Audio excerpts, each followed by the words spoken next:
Listo, Jack. Entonces, Carlitos. Eso se escuchó. Sí.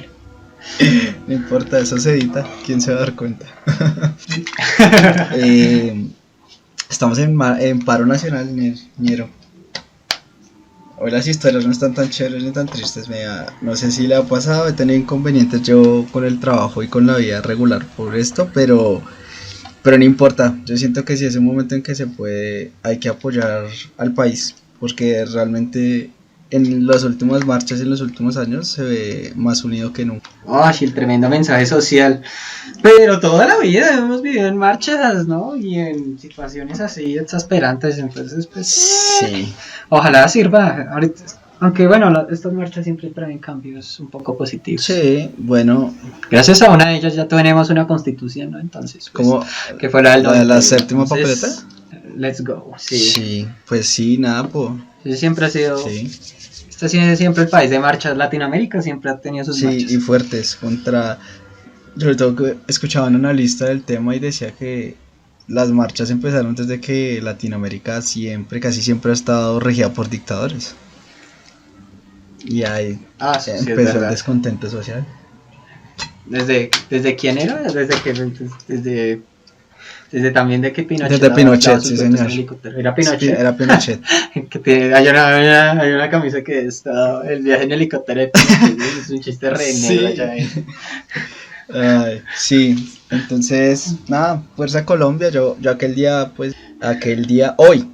hoy grabación, no hoy día de subir el episodio, estuve caminando un ratico en el Portal 80 con la gente hasta la Cali y me devolví. Se llena uno de bastante adrenalina y como sentimiento, emoción y da una sensación de wow, qué chévere era el pueblo unido así, qué chévere. Y pues nada, vamos paro nacional. Y bueno, pues toca, porque como siempre toda en la vida toca. Sí, ya lograron una cosa, vamos a ver si logran lo de la paz y lo de la reforma de la policía. Pero bueno, todo a su paz, todo paso a la vez. Pues sí, bienvenidos a un nuevo capítulo más de Proactivo.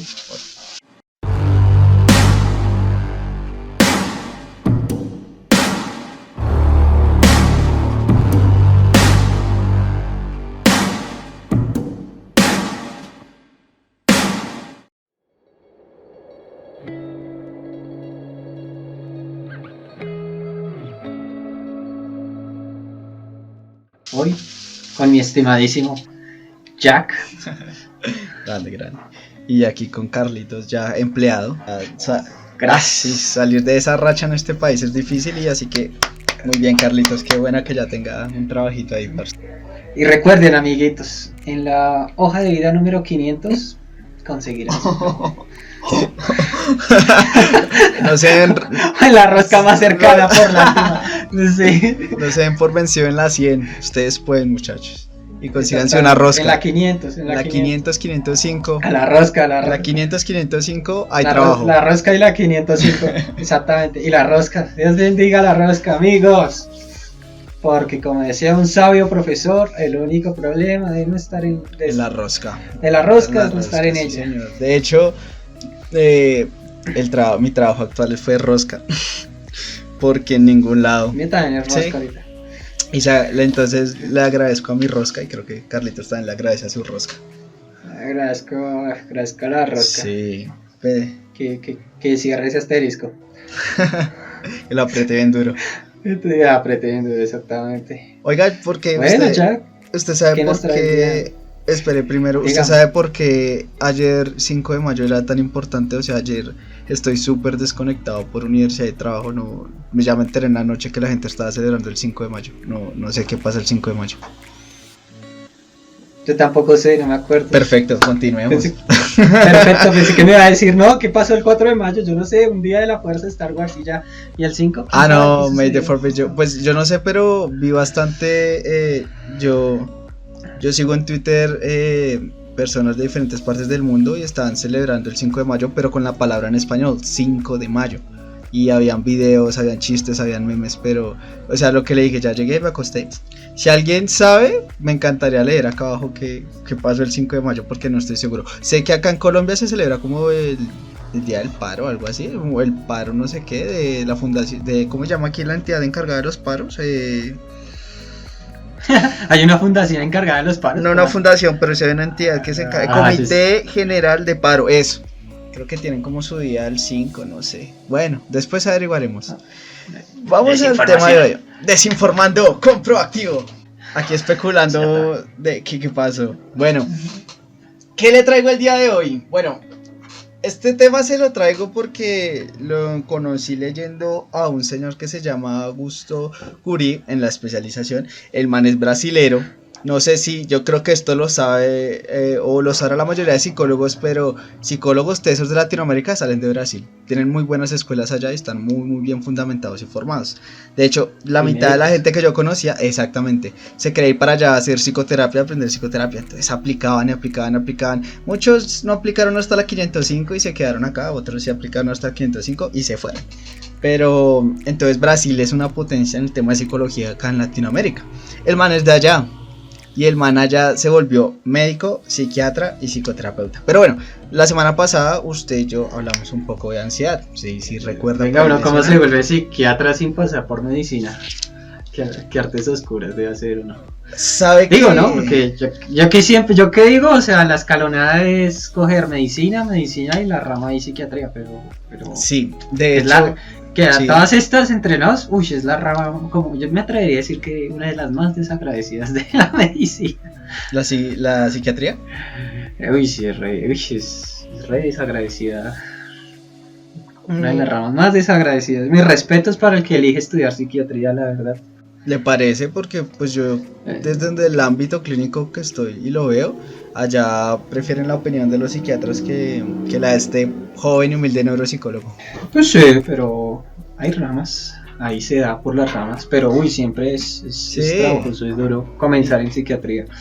Sí, de hecho, usted tiene toda razón con lo que acaba de decir. Hay una doctora allá que ya acabó medicina, después hizo neuropediatría y ya después de haber hecho estas dos, le permitieron entrar a psiquiatría. Y yo quedé como... Ok, entonces le pregunté, ¿también pasaste por psicología? Me dijo, sí, también pasé por psicología. Entonces yo, Dios mío, o sea, hay que hacer demasiado para ser un psiquiatra. Sí, la verdad es que sí. Pero bueno, sí hay que hacer mucho para ser un psiquiatra y... ¡Wow! Admirable. Y lo que usted dice, pues allá tampoco es que se vea muy bien, ni social ni remuneradamente el tema de ser psiquiatra. Pero bueno, esa es una realidad que enfrentamos, ¿no? Y al que escogió psiquiatría, mis respetos, porque yo no pensé que esa doctora hubiera pasado por esas 4 cosas para llegar a psiquiatría. Vea pues. Sí. ¿Y aquí nos habla el maravilloso Augusto Cury? Llegamos a Cury. Bueno, usted y yo la semana pasada, si quieren pasarse a escuchar el episodio de la semana pasada, está por aquí. Usted y yo hablamos de introvertido, extrovertido y de inseguridad, ¿sí? En eso usted y yo estábamos de acuerdo en algo que era el tema de la ansiedad, ¿no? Que el tema de la ansiedad siempre viene acompañado de situaciones emocionales estresantes crónicas, ¿no? Que se prolongan bastante tiempo, se mantienen, el tema de la tristeza, etcétera. Pero entonces, yo no sé si usted recuerda cuando empezó toda esta era digital, decían que la ansiedad era la enfermedad del siglo XXI, ¿se acuerda de eso? Lo decían mucho, uno lo leía mucho, lo escribían mucho. El caso es que cuando llegamos a Augusto Cury, nosotros solo lo pasamos por el lado médico, porque él tiene una teoría que se llama la teoría multifocal. No voy a entrar en esa porque no es el tema, pero para decirle por encima de qué se trataba la teoría de él, era que su teoría multifocal era cómo ocurrían los procesos de construcción de la memoria, ¿sí? Decía como usted tiene el pensamiento, le mete energía psíquica. Yo sé, suena raro que un psiquiatra y médico use la palabra energía psíquica. Usted le da forma interna al pensamiento y lo organiza en la memoria. Sea la memoria vea, me falló la memoria. ¿Cómo se llamaban los dos tipos de memoria? Dale, tu multifocal se desajustó. Consciente e inconsciente. ¿Qué pasa? Lo que pasa es que el tipo es una eminencia en la psicología preventiva. No le eche cacumecho, no le eche fondo, nada. La psicología preventiva es tal cual lo que dice. El cambio o generación de hábitos y conductas que eviten algún trastorno emocional, psicológico, de personalidad, etcétera. Entonces, él generó una teoría después de estar estudiando 25 años a diferentes personas, y no solo en Latinoamérica, en el mundo, que es esto de lo que vamos a hablar hoy, que es el síndrome del pensamiento acelerado, ¿sí? Entonces, Una duda que me quedó, y menos mal la encontré en la BMS, y es la interpretación de lo que yo entendí. Los temas de interpretación. Un síndrome es un conjunto de síntomas que pues varían en el tiempo, ¿sí? Cuyo origen es desconocido. Voy a dar un ejemplo que me quise referir con esto, es decir, piensen en el síndrome de Down, ¿sí? Nosotros ya sabemos cuál es el origen del síndrome de Down. Hay unos errores no me acuerdo en qué cromosoma específicamente en este momento, una cadena de producción de ADN y ARN, y eso genera el síndrome de Down. Pero el síndrome de Down viene acompañado de muchos síntomas que varían y que no todo el tiempo están relacionados con la cadena que se dañó, ¿sí? El origen es desconocido, pero están presentes todo el tiempo, y los síntomas, usted que también ha visto chicos con síndrome de Down, las actitudes y las respuestas varían mucho a través del tiempo, ¿sí? No se mantienen fijas.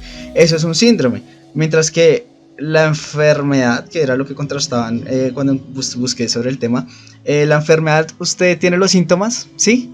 Se llega a la causa y se conoce la causa y se ataca la causa. Por eso es una enfermedad, porque se ataca directamente y usted conoce las causas directas. Entonces, para aclarar, ¿no? Porque vamos a hablar de un síndrome, no de una enfermedad, aunque le digan la enfermedad del siglo XXI. De un síndrome, entre comillas. ¿Listo? Ya definiremos ese entre comillas maravilloso. Eso. Continúa, Jack. Entre comillas, según Jack. Sí, pero entonces lo que le digo, me encanta la, no dicotomía, sino como la disociación que hace la gente que habla del tema. Porque lo que le digo, el síndrome de pensamiento acelerado, pero en portales como la BBC y como Ciencia lo trataron como la enfermedad del siglo XXI. Son dos cosas muy diferentes. Pero bueno, síndrome de pensamiento acelerado lo voy a describir en las palabras de Curie y usted me dirá si que entiende, ¿sí? Es un tipo de ansiedad, una variación de la ansiedad, ¿listo? Que es causada por el exceso de información, de actividad, de preocupaciones, presiones sociales, etcétera, etcétera, etcétera. Este exceso de información, de preocupación y actividad hace que la mente se acelere a una velocidad aterradora al punto en que no puede construir memoria, conocimiento, ni, ¿cómo se dice? Ni discriminar información. Eso es el síndrome de pensamiento acelerado en su definición más básica. Y la misma que da Curie. Entonces, partamos porque es un variación de la ansiedad, o sea, quiere decir que esto viene acompañado de síntomas negativos, bastante negativos, ¿sí? Pero bueno, entonces, ¿qué pasa con el síndrome del pensamiento acelerado? Para tratar de explicarlo así de rápido es esto: el cerebro es el órgano que más rápido se adapta por el tema de supervivencia. ¿Se acuerda lo que usted hablaba de la vez pasada, el tema de que la ansiedad empezó por supervivencia? Yes. Exactamente, el cerebro es el que más se adapta al tema de supervivencia, ¿sí? ¿Cómo se adapta? Pues construyendo inteligencia, almacenando información, usando memoria, evitando errores ya cometidos, etcétera, etcétera, etcétera. Entonces, ¿qué dice Curie? Curie dice que le hemos metido tanta información, tanto estímulo continuo, seguido, reforzando el mismo estímulo, no puedo decir estímulo negativo, pero el mismo estímulo que sea una preocupación, una presión, una angustia, un problema social, una dinámica social, digamos con lo que está pasando con las marchas. Esto está tan metido, se está metiendo tanta información que su cerebro empieza a saturarse. Quiere decir esto, una intoxicación, y en esta época estamos hablando de una intoxicación digital, es decir, como estamos escuchando mucho de lo mismo, pues ya no sabemos qué información es relevante y cuál no. Entonces entonces sí, eso iba a decir yo. Bueno, esto puede causar, como le dije, depresión, frustración, incluso desórdenes mentales. Por eso él dice que es un tipo de ansiedad, lo que hablábamos usted y yo la vez pasada, el tema de la ansiedad. Y él decía, parte desde que usted se haga la siguiente pregunta cuando ya está en esta intoxicación digital, escucha mucho de lo mismo, lee mucho de lo mismo, él decía, uno se afecta por eso, se empieza a preocupar, se empieza a angustiar, empieza a tener de pronto una crítica negativa, no, esto no puede ser así, oiga, no estoy de acuerdo con esto, oiga, y usted se queda tanto en eso que se le olvida preguntarse a usted inconscientemente en el cerebro, ¿esto me afecta? Pero usted ya está saturado de la información, entonces el cerebro le sigue dando mil vueltas al asunto sin guardar la información, pero la información está todo el tiempo rebotando. ¿Cómo vamos hasta ahí, Carlitos? Exactamente, es como quedarse fijo en un pensamiento y darle, darle, darle. Es algo así como, ¿qué le diría yo? Como una rumiación, aunque se distinguiría de una rumiación. Era el dilema, toca distinguir varias cosas, toca cortar por partes. Curi nos dice que no se define de otros tipos de ansiedad porque en este hay una ausencia de trauma, ¿sí?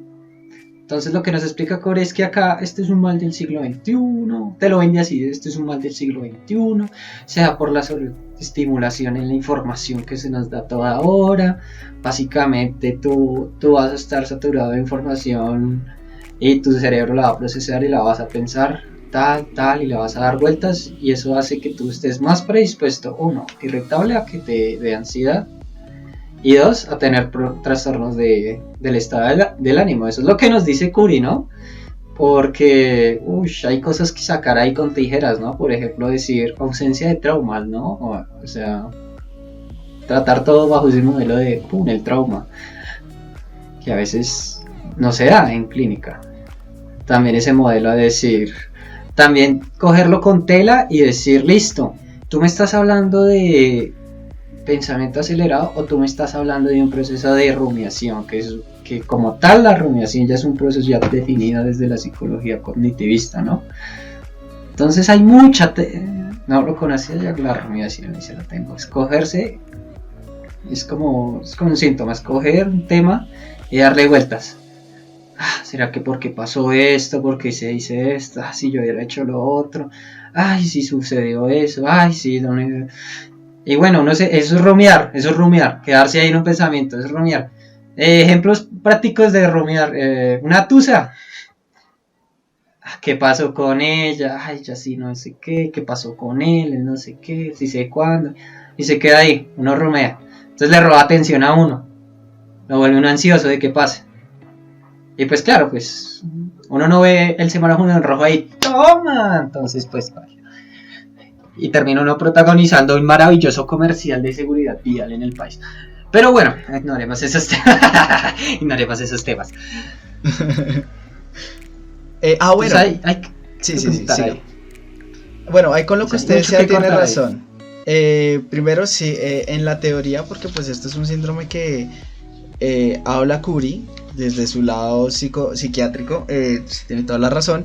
Él dice que es a causa de estilos de vida y no involucra conflicto, es como usted lo acaba de decir, que pues sí, usted tiene razón. Hay veces que esta intoxicación, dejémosla afuera, que no sea digital, con el ejemplo que usted acaba de poner, el tema de una separación, es parte de un conflicto. Que usted ¿me repite el término de estar repitiendo el pensamiento? ¿Rumiación? Rumiar, sí. Rumiar, exactamente. Entonces, bueno, sí, en eso creo que usted y yo estamos de acuerdo. Así Curi diga que esto es solo causa del estilo de vida actual por el tema de la intoxicación digital, pues usted tiene razón. También puede partir de un conflicto, ¿sí? Pero bueno, ¿dónde iba? Bueno, sí. Entonces, hablando ya del tema de la intoxicación digital y lo que dice Carlos, que son dos puntos importantes acá en el pensamiento acelerado, lo de darle vueltas y muy vueltas al asunto de la rumiación. El problema ahorita es que, si se da cuenta, todo el mundo tiene su punto de vista, ¿sí? Entonces, como todo el mundo le está botando su punto de vista, sea de manera social o de manera digital, entonces, aunque usted no quiera, usted todo el tiempo tiene esa información. Entonces les voy a dar esta sensación que yo algunos creo que es un síntoma, por decirlo así, de este síndrome, que es ese tema de un dolor de cabeza que realmente no es una cefalea, o sea, no es el dolor interno, sino como sentir una especie de presión en la cabeza. Ese dolor de cabeza que sienten, que no entienden por si así se toman un acetaminofén no se va a ir, es porque es un dolor causado por la rumiación, por estar dándole problemas al mismo asunto. El problema es que usted ya no es consciente de ese problema. El cerebro es una máquina tan increíble que indirectamente él sigue manteniendo ese pensamiento, y el cerebro tiene una parte, no me acuerdo si es prefrontal, que es el tema del control de emociones y demás, que él va a mantener ese problema ahí para que usted atento, alerta y le pueda dar una solución. Pero como lo estaba diciendo ahorita, es tanto el problema de sobresaturación que cuando llegan muchos problemas, el cerebro ya no se puede concentrar en uno. Y ahí es donde aparece el síndrome de pensamiento acelerado, porque el cerebro está todo el tiempo procesando la información al punto en que usted no conecta con ninguna. Es como si usted abriera 1000 ventanas, que son los problemas, pero no se ancla a ninguna, porque no pierde esa capacidad de discriminación el cerebro. En este momento, con lo que usted acaba de decir, tiene toda la razón. Curie lo habla mucho en esta época, y un término que le leí bastantes veces a él es el tema de intoxicación digital. Entonces, si usted lo dice como le dijo ahorita, a partir de conflictos, tiene razón, solo aplicaría de pronto para esta época digital. Entonces salvemos a Curie y cojámoslo bajo su modelo, es decir, partamos de ahí y diferenciémoslo con rumiación, pero teniendo en cuenta su modelo, ¿no? Porque yo tengo una postura algo escéptica con ese modelo que plantea él. Entonces, rumiación se cogería con un pensamiento en el cual sería repetitivo, ¿Y qué hace la rumiación? Coge a la persona en un estado de estrés o cuando está deprimida, y son pensamientos repetitivos. Oiga, son sobre pensamientos sus síntomas negativos. y sus repetitivos, no es que todo negativo, son repetitivos. Eso, sobre perfecto. síntomas y sus posibles causas. Y lo hace de manera pasiva, es decir, que no busca.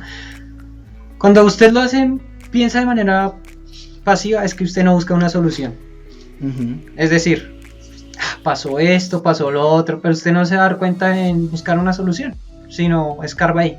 Ay, ¿qué hora sucedió si esto? Eso es una rumiación. Sí. Digamos, entrecomillado, que esa rumiación se da por un entrecomillado muy fuerte, un trauma, por así decirlo.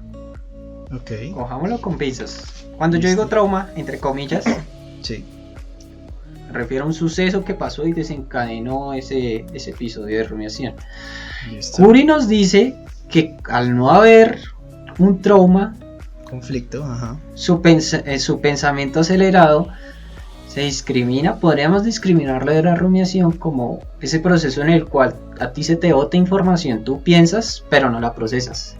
Sí. O sea, uno no se da como como lo que usted mencionaba, ya que ese autoanálisis que se da con un pensamiento, es decir, No. que le llueve a uno tantas noticias Sí. que uno no las procesa. Uno Exacto. dice, listo, Sí.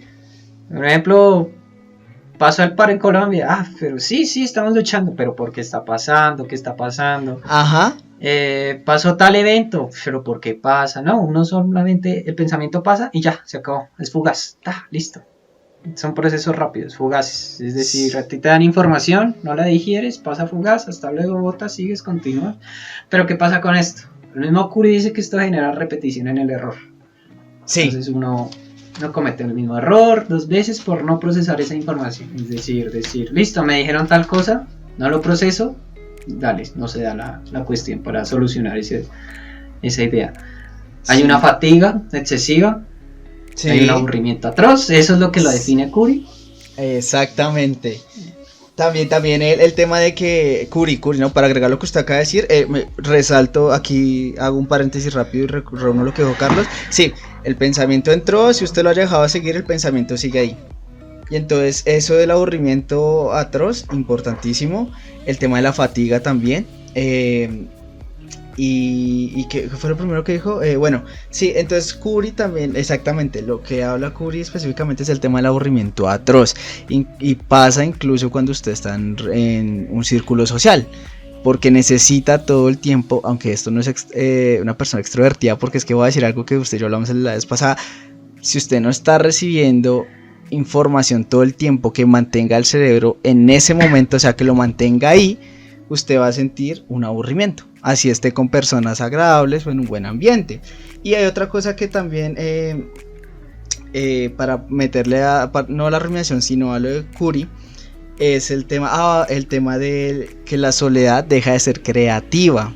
Se supone que los seres humanos, y eso lo sé yo yo tengo acá un libro que se llama Neurociencia y Música. Cuando usted está solo es cuando el cerebro es más creativo, a menos que el cerebro tenga un tipo de conflicto emocional, que es lo que estamos hablando en este momento. Entonces lo que dice Carlos, 1, repetir errores. Eso pasa mucho acá, no sé si en la rumiación pasa también, pero en el tema de Curie pasa eso, o sea, usted procesa la información, no aprendió el error porque no la enganchó ni creó memoria, repite el error. Después está el tema del aburrimiento atroz, como les acabo de explicar. La gente, ahora que lo estamos hablando de intoxicación digital, el tema de todo el tiempo estar con la notificación del celular, así no sea un mensaje o una llamada, sea información, que es lo que nos ha pasado con las redes sociales.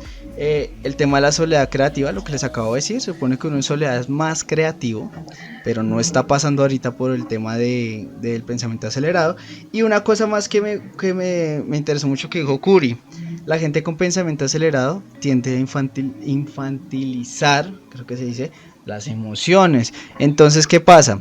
Estoy triste, entonces o lloro muy al exceso como un niño, hago pataleta, o digo no, estoy bien, no, sí, o sea, llorar no es malo y no quiere decir que usted no va a conectar sus emociones, pero en este caso las infantiliza, ¿sí? Si es un niño, pues tengo que, vea, eso es un punto que se me olvidó buscar bien, si eso afecta a niños, porque él lo habla en población adulta y adolescente y específicamente gente con acceso a diferentes medios digitales. Pero bueno, entonces eso para reunir rápido lo que ocurrí: la repetición de errores, la infantilización de las emociones, el aburrimiento atroz y la soledad deja de ser creativa.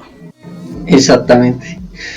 Y ahí es donde yo pregunto algo muy personal: ¿usted está de acuerdo con la teoría que propone él y le ve una base ahí, o cuál es tu postura ahí con esto, Ana? Bueno, frente a Curi, yo tengo que decirle que cuando iba leyendo sobre, realmente me topé con situaciones que aplican en mi vida en algún momento. Entonces yo dije, bueno, creo que Curi tiene razón si me aplico a su teoría. Y obviamente esto no estamos en consultorio ni nada para diagnosticar ni diagnosticarnos, pero sí me pasó mucho lo de el aburrimiento atroz. A veces cuando estoy en soledad perdía mucha capacidad creativa, toda la pierdo muchas veces. Y también me pasaba algún ejemplo que va a ocurrir que me hizo pensar, ¿a usted le ha pasado? Y podría ser por el síndrome. Es el tema de que usted lee, acaba de leer y no recuerda. ¿Cómo le explico? Creo que, no sé si le ha pasado. La vez pasada yo estaba buscando sobre enfermedades metabólicas y encontré un término que no recuerdo en este momento. O sea, así creo que yo estoy en el pensamiento acelerado, pero sé que leí al menos una hora del maldito término. Pero pregúnteme ahorita qué término era o que me acuerdo de lo que leí. No me acuerdo. No me acuerdo porque no permití que la información llegara a mi procesara. Entonces, el tema de rumiación la tengo, porque de pronto por estar viendo noticias y todo eso, yo soy una persona que escucha muchas noticias y después de ver a Curi creo que eso está mal, porque me estoy sobresaturando de la misma información todos los días. Entonces, por ahí sí, totalmente. No me ha logrado conectar, costado nueva información, y sí he llegado a sentir ese dolor de cabeza muscular que él refiere frente a este tema. Entonces, frente a lo que dice Curi, yo sí siento que tiene una base de sólida, ¿sabe? Porque son síntomas visibles y explicables. Entonces yo sí siento que él tiene una base sólida, y me quedaría yo, la verdad, apoyaría lo del síndrome del pensamiento acelerado. Sí. Para usted es un sí, un yes. Sí, para Carlos, sí es un yes. Pues yo un discrepo. A ver. Totalmente. Porque uno, pues él dice que, esto lo saqué del artículo de la BBC donde él da la entrevista, ¿no? Sí. Pues él lo refiere, exactamente, de ahí nos estamos basando. Si quieren buscarlo, lo pueden buscar, es de la BBC de Londres. Yo acá juego lo que consultamos. Maravilloso. Entonces, pues, él nos dice que él da como tal el síndrome del pensamiento acelerado, ¿no? Pero si uno se pone a pensar, le preguntan, bueno, ¿tú tienes información de eso? Y él solamente lo dice, bueno, es que he tenido más de 20.000 consultas psiquiátricas y psicoterapéuticas. Entonces, pues, yo podría distinguir que sí, eso existe. Y yo, pues, what the fuck, o sea, no veo algo serio. Dice que tampoco lo ha publicado como tal en revistas de inexo científico. Y medio busqué en páginas de bases de datos científicas, no encontré casi nada. Perfecto. ¿Por qué? ¿Qué es lo que él dice? ¿Por qué no lo ha publicado? Pues porque él dice que como tal la ciencia es muy conductista, entonces necesitas tú de una prueba empírica con todo y resonancia del cerebro para que a ti se te aplique, y también con estadísticas fiables. Eso es importante. Así o sea, Estoy convencido empíricamente de la existencia, lo cito textualmente, estoy convencido empíricamente de la existencia del SPA. O sea, Sí, síndrome de pensamiento acelerado. Pensamiento acelerado. Pero como es un síndrome conductual, es difícil de comprobar con imágenes cerebrales o exámenes de laboratorio. Entonces él se refiere a eso, pero... o sea, no se puede verificar con telemetría. Ningún procedimiento telemétrico se puede verificar. Ok. Entonces él dice que yo lo publico en mis libros y yo lo veo como lo publico en sus libros, no sé, me da escozor decir, yo lo publico en mis libros y digo que tal universidad, me hago una inteligencia emocional, se me va el autor ahorita, un Goleman, que cojo partes de acá, coge de todo lado, un Goleman básicamente para Carlos Pavón es coger de todo lado y construir tu propia teoría. Pues que eso es como usar de unas teorías, pero tú tienes que construir tu teoría con tus bases propias, ¿no? O sea, es como hacer un refrito, un Frankenstein de teorías, unirlo y vender un modelo. Así lo veo yo, así lo estoy viendo. Ojalá alguien me diga, me refute, eso está mal, Carlos, mira la evidencia, aquí está empírica, se hicieron investigaciones, maravilloso. Me cierran la boca y me cierran el asterisco de lo que maravilloso. Pero no, o sea, yo lo veo como algo de decir, listo, pues yo lo veo como una ansiedad. Ya es una ansiedad, ya hablamos de estrés, ya hablamos de que son procesos que se dan. Y sí, el mundo moderno tiene esos componentes de complejidad de decirnos, llueve tanta información, pero es que sabemos que la memoria tiene sus procesos de atención y focalización. Entonces, donde usted se focalice, ahí le va la memoria. Entonces no veo el problema de decir, es pensamiento acelerado porque nos llueve sobre información y usted no la procesa. Es que de verdad uno no procesa mucha información, pero es más también por salud mental, porque uno procesando todo.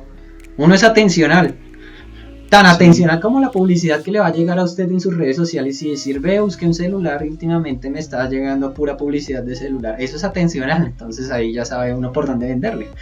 Pero tratando esos temas por aparte. Sí. O sea, lo veo como algo nada más, uno atencional. Sí. Yo lo vería y me atrevería a decir que es como más un síndrome que él dijo, no explica científicamente, pero lo da a entender como algo para vender sus libros, ¿sí? Decir, listo, tomo de aquí, parto un problema y lo doy para vender un libro sobre un tema. Ok, o sea, sí, porque obviamente es una teoría, era el síndrome del pensamiento acelerado, lo creó y lo está como publicitando para vender sus libros, ¿sí? O sea, usted lo ve más como un problema atencional. Yo lo veo es más como algo de marketing, es más como decir, listo, voy a coger, no sé, un remix entre depresión y ansiedad. Depresión y ansiedad. No, otro. Óteme otro, ya creo que está muy refrita la ansiedad. Es que vamos otro remix.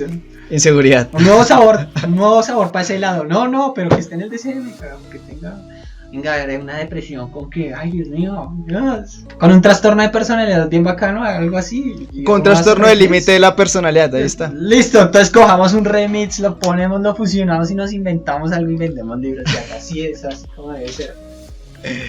Yo lo veo como algo así, pues. Si lo hablamos desde el punto de vista del mundo moderno, pues hombre, hay muchos autores, hasta filósofos que ahorita, y sociólogos que nos han hablado de eso, de ese problema, pero exactamente yo lo veo como algo más para vender un libro. O sea, me dices pensamiento acelerado y yo no lo refiero más, se cae porque empíricamente, ¿qué tienes ansiedad? Uh-huh. Actualmente existen muchos tipos de ansiedad. Hay unos que con el paso del tiempo se quitan y se borran. Actualmente, pues ya te puedo contar que Carlitos, para no se acuerde, te cuento unos 7. A ver, 7. Un repaso de trastorno de ansiedad generalizada, un trastorno de obsesivo compulsivo, un trastorno de pánico, fobias específicas, trastorno por estrés postraumático, fobia social, un trastorno de ansiedad por separación. Y podríamos considerar un autismo selectivo también como ansiedad. Sí, puede ser. Ahí también en ese rating. Como diría Curi, pues yo me zafo de eso y digo, ¿sabe qué? Eso ya es un problema porque todas esas tienen trauma. Guiño, el trauma. Entonces yo te digo, no, pues es que no es tal como el trauma, son las disposiciones y los conflictos de la vida que te van a llevar tal vez a eso. Y como tu capacidad adaptativa a generar esa ansiedad, ¿no? Para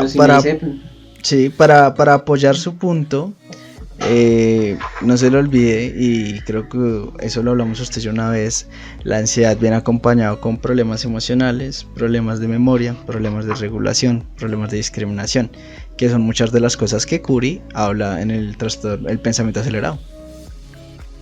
Vea, pues, o sea, es como él lo dice en su modelo, ¿no? Claro, pero bueno, no entonces, sí. Que él dice, lo escribe en mis libros, búscanlo ahí, no, pues si no está contrastado por revista científica, yo te digo. El problema es que ¿Qué es este? tendríamos que un día más adelante, porque en eso ver cómo funciona, cómo lo desarrollamos, pero Curie, al ser psicólogo preventivo, psicoterapeuta preventivo, pues él basó lo del síndrome del pensamiento acelerado en el tema de su teoría multifocal, en el proceso de creación de memoria y pensamientos, que esta teoría de él que me gustaría consultarla más porque la leí muy por encima y la vi muy por encima, hablaba de los dos tipos de cerebro, ¿no? Del cerebro humano, como le dije al comienzo, que se adapta rápido al cambio y construye inteligencia. La construcción de inteligencia genera supervivencia, a que ahorita pues hemos perdido esa capacidad de discriminar la información importante y generar inteligencia, pero tendríamos que entrar entonces un día a hablar de la teoría de él. Bueno, entonces, Carlitos, para hablar, hablemoslo ahorita. Pero esa es la otra, Jack, que usted no discrimina la información importante, pero ¿qué información es importante? Ya que usted llega a su capacidad de atención. Recordemos que el cerebro tiene esa capacidad de ejecutiva de la atención. Ajá. Entonces, ¿usted en qué la centra? Entonces ahí quedamos en un debate más amplio aún, porque si lo cortamos con tela, si cortamos ahí hay telita, como dicen los españoles. Entonces, tú dirías, ¿a qué le damos atención? ¿Habrá algo positivo, algo adaptativo sobre la atención social o sobre la atención de hecho, cognitiva, sobre la atención? Exactamente. O sea, ya ahí es un tema inconsciente, indirecta, directa. O sea, usted me hablan del síndrome y me acuerdo de JoJo's Bizarre Adventure, un anime que me encanta. Recomendado. Y lo que me encanta es que tiene poderes raros. Entonces hay un poder hay un poder como en la sexta parte que es que el man golpea y crea vida con los objetos. Es bacano, tiene poderes bacanos. Entonces hay un episodio donde tiene una pelea y entonces el man le mete un puño y como tiene vida le hace acelerar el pensamiento. Entonces llega y el man dice, ¡pum! Haga de cuenta que yo lo golpeo, le doy un calvazo y usted se imagina dentro de su cabeza golpeando y ganando. Entonces yo después le digo, no, lo que pasa es que lo golpeé y aceleré tanto su proceso que su cuerpo se quedó quieto. Y el man, ¿qué? ¡Pum! Y recibe un puño. Y dice, ¿qué? Vea pues. Qué cosa tan extraña el ejemplo. Que se quedó ahí pensándolo todo. En plan, se quedó uno ahí pensándolo todo. Uy, estoy ganando la pelea. No. Tu cuerpo se bloqueó porque lo pensaste muy rápido. Toma, ¡pum! Como lo que hacía Sherlock Holmes. El tema del ultra instinto, de ir como 10 pasos adelante. Ese es el ejemplo maravilloso. Usted me dice un pensamiento acelerado y yo digo, no, es un Sherlock Holmes así con un... Uno piensa eso, Golpeando, sí, es que uno lo piensa, ¿no? Dice... Y Curie nos habla de otra cosa, Curie nos dice como de procesar información, pero uno no... Le da por gabela, ¿no? Uh-huh. Y hay cosas que yo contrasto, por ejemplo, en la parte que dice PVC todo, ¿cómo se puede prevenir este síndrome? ¿De acuerdo a lo que hablaba? No. ¿Cómo se puede prevenir este síndrome? Esa parte habla de desocuparse, mantener el tiempo, meditar. O sea, no. Esas son cosas que nos dicen todo el tiempo y no son efectivas para todo el mundo. Yo diría que solo le funcionan por ahí al 10% del mundo. Exactamente, son cosas, que yo considero muy idealistas y muy fuera de contexto. Por ejemplo, él nos dice, hay que aprender a contemplar lo bello. Sí. Es rendirse y quedar extasiado mientras uno observa cosas bellas como la naturaleza de las flores. Eso es lo que nos referencia a veces.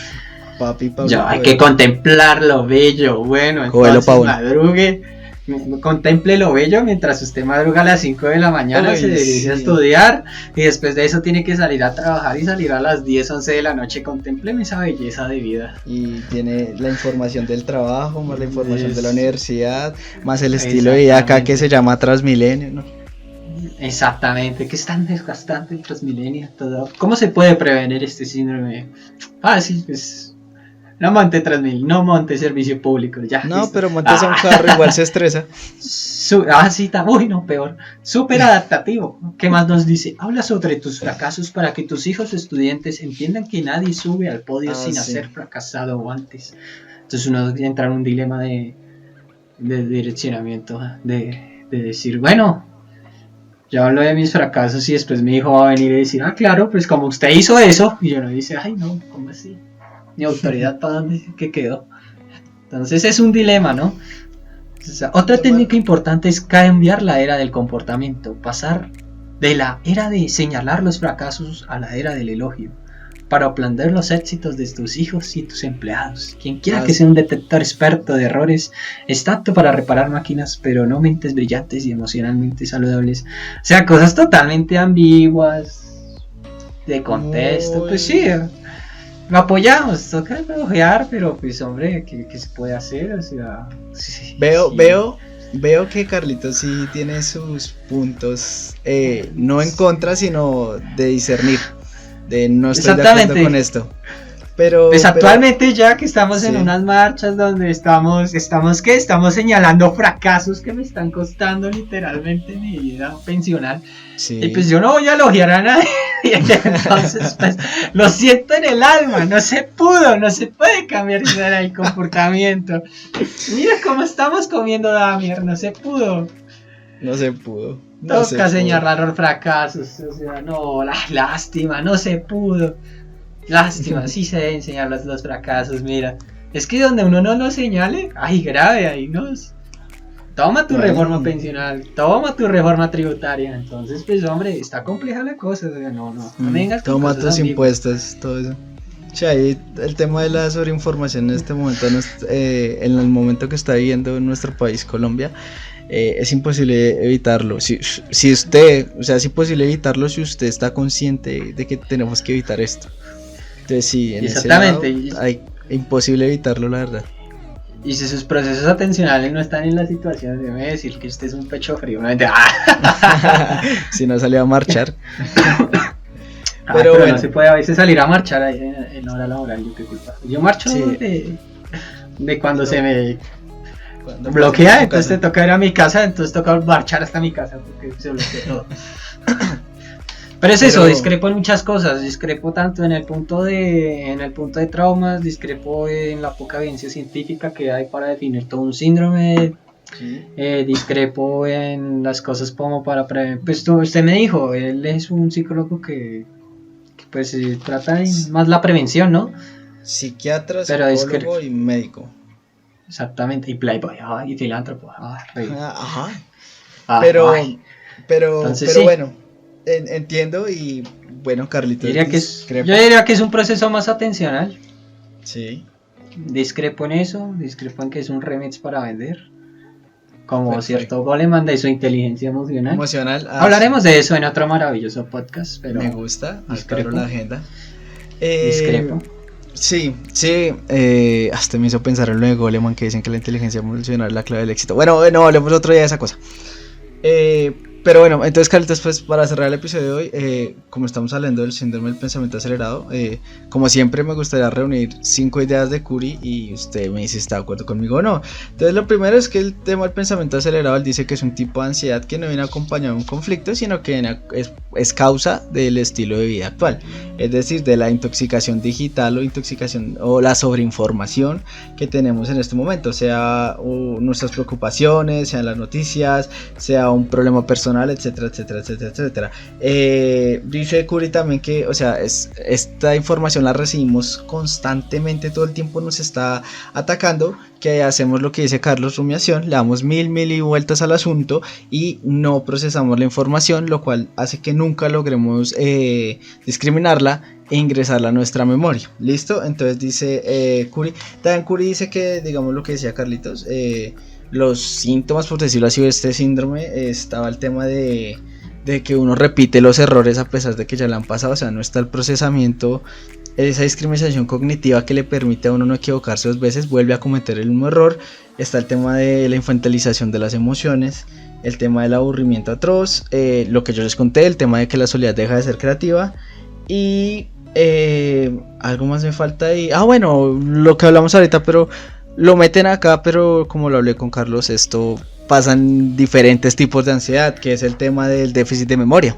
Sí, la memoria se ve afectada por el tema de la ansiedad. Unos ejemplos para entender rápido lo del síndrome del pensamiento acelerado.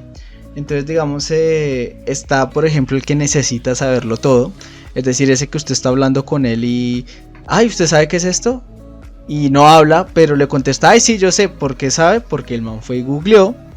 Pero si usted va y le vuelve a preguntar la información en la calle, el man se lo olvidó. Porque realmente la pasó, la revisó 1000 veces para decirla y ya, no le va a pasar. Y otro que decía él, que también puede ser relacionado con el síndrome del pensamiento acelerado, es cuando usted lee, así sea una hoja, un libro o de un periódico, pero no recuerda nada de lo que acaba de decir. Y por último, el ejemplo que yo les puse antes, que no me acuerdo qué término consulté, y este es el momento que no recuerdo qué término es, pero sé que leí más o menos una hora del término. Por último, lo que decía Carlitos, las soluciones que da Curie, pues me parecen a mí que llegan a ser, pueden ser efectivas, pero depende también, como lo dice Curie en el comienzo, de su estilo de vida. No creo que todos, más como dice Carlos, los que estudiamos y trabajamos, tengamos el tiempo para hacer esa desconexión que él dice, de ir a salir a la naturaleza. Entonces esas son soluciones que él da, pero no son para todos los estilos de vida. Y una cosa que no mencionamos que me pareció interesante de él, cuando hablaba de los síntomas fisiológicos, lo que usted le dije ahorita, lo del dolor de cabeza, que no es cefálico, o sea, no es interno, sino es más muscular, es externo. Y él hablaba de los trastornos intestinales, o sea, esa gente que se levanta con acidez, que todo el día coma lo que coma, lo del estómago, va un poco al baño, etcétera, etcétera, lo mencionaba en el síndrome. Entonces, les resumo, el síndrome del pensamiento acelerado es un tipo de ansiedad, viene es por estilo, viene por conflicto, y se basa básicamente en el exceso de información que no permite procesarla y pierde la capacidad de discriminación y de crear memoria. Y ahí, lo cual discrepo en varios puntos, pero sí, esos son los puntos a resaltar. Pero bueno, pues, Carlitos, recuerden, amiguitos, si se aburren de la sobreestimulación que hay en los medios y de todo lo que los rodea, pues fácil, ustedes llegan y se meten en un tanque de aislamiento sensorial. ¿Okay? Un tanque de aislamiento sensorial y ya. Claro. O sea, que es un tanque de aislamiento sensorial, Jack. Sí, claro. Y aunque no lo crean, acá en Colombia todos tenemos uno en la casa, ¿sí o no, Carlitos? ¿Cuál? A 7 esos somos en Colombia, que todos tenemos en la casa uno. ¿Dónde está el tanque? Sí, alguna vez es un tanque. Yo me lo imagino en el baño allá. Ay, mi tanque de aislamiento sensorial ahí con los pantalones abajo y haciendo los crudos. No, pero no, en serio, ¿qué? ¿Cómo así? No, pero sí sabe, hablando en serio, que... Sí, no es un tanque sellado que en agua, que le tapan los ojos y es sellado totalmente al ruido externo. Exactamente, Jackcito. Entonces, ¿qué pasa? Eso no es el armario. Un breve resumen para no hacer más largo este podcast, es decir que eso fue desarrollado en los 50 por Jesse Lilly, un neuropsiquiatra. Entonces, básicamente es para privarlo usted sensorialmente. Entonces es una cámara oscura. Sí. Con agua. Y esto es fácil porque aparece en un capítulo de Los Simpsons, no sé si te acuerdas, ya que llega ahí Homero va con Lisa como para fortalecer sus lazos con Lisa. Ah, sí. Homero y Lisa. Y pues van por una tienda y pues van y es súper chistoso porque van, sí. Se encierran en las cámaras de aislamiento sensorial. Sí. Y pues claro, ¿qué es lo que pasa? Cuando a usted lo privan de sensaciones externas, sí. Pues el cerebro en la privación pues comienza a inventar sus propios estímulos. Por eso es que en el capítulo Lisa comienza como a tener un super viaje así extrasensorial. ¿Por qué? Porque al ser privada de sensaciones, sí. el cerebro ¿qué es lo que hace? El cerebro siempre rellena espacios. Sí. Entonces, ¿qué es lo que hace? Lisa llega y pum, lo rellena todo. Entonces por eso Lisa está en ese mundo de trance. Y mientras tanto Homero como que sucede algo y se llevan la cápsula y termina por allá cayendo de un barranco con la cápsula y dice, uy, pero qué día extrasensorial tan largo. Sí, recuerdo. Que en Colombia hay cámaras, no, pero de joda acá en Colombia ofrecen ese servicio. Está bueno, ahí se pega una buena alucinada, pero sin drogas, barata. En Cartagena Tendríamos sabía una unas, tarea. en Cartagena sabía una cerca al mar y yo siempre pensé, ¿por qué cerca al mar si es privación sensorial? En fin. Aquí también hay unas en Bogotá. Pero no, o sea, sí debe ser cero viaje uno todo, privarse de sensaciones. Y claro, como el cerebro pues rellena ese espacio, pone una alucinada bien áspera a uno. Sí. Imagino uno Pero estar todo, sí, el típico mal viaje que dicen. el típico mal viaje. Pero Pero bueno, no tengo nada más que decir. Carlitos, ¿tiene algo más que decir para cerrar el episodio? nada, pues. ¿De qué más Discrepa, pasamos? discrepa. Ah, Sí, pues nada, yo nada, también apoyo, mucha vi al paro violencia, nacional. como raro en Colombia. Lástima, Mm. murieron, muerto mucha gente. De hecho, esto Hay es unas un muertes momento que me histórico. dolieron. Pues Sí, siempre hay momentos históricos, ¿no? Toda hora. no, Pero pero preciso no. me tocó el momento salado histórico del COVID. Pero bueno, ya Pero que. eso es lo que le decía yo, estamos viviéndolo, que es diferente a conocerlo. Y eso a mí me gusta Es, personalmente. eso a mí me pareció un asco, la verdad. Yo quiero vivir Bueno, tiempos tranquilos. Yo quiero ver como en los 50, que era todo maravilloso y la gente andaba en carros lujosos. Así, ese es el tipo de centro histórico que yo quiero para mí. Pero en los 50 ok. Estados Unidos, porque acá en Colombia era un No. cagatero. Pero no, muchachos, gracias por llegar al final de este episodio. Yo soy Jack y con Carlitos ya con trabajo y nos vemos en un próximo episodio de Proactivo. Adiós.